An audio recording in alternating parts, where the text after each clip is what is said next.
Începem a doua zi de festival acolo și acum ne-am trezit și dăm drumul să mâncăm. Mergem pe ceva bun, pe aceea plecăm la piscină. Hai să mâncăm. Și acum Andrei, surpriză. Aștept acum să vină, filmez reacția, să vedem ce iese. Eu nu cred! Cât am să știm să facă astea? Păi de-aia o ține pe Ana să te iei. Andreea! Mulțumesc! Am ajuns și la festival, acum să înceapă distracția.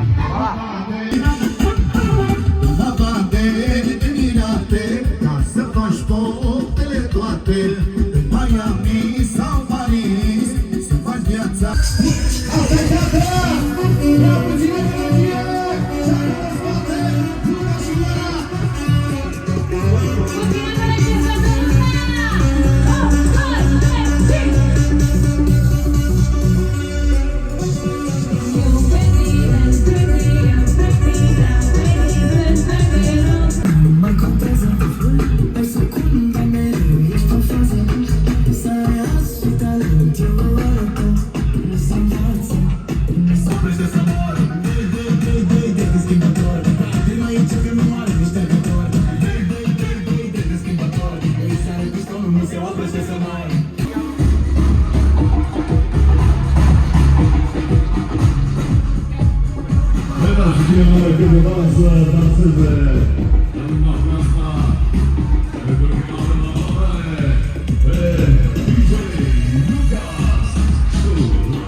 Nu pot fără tine, întoarce-te la mine,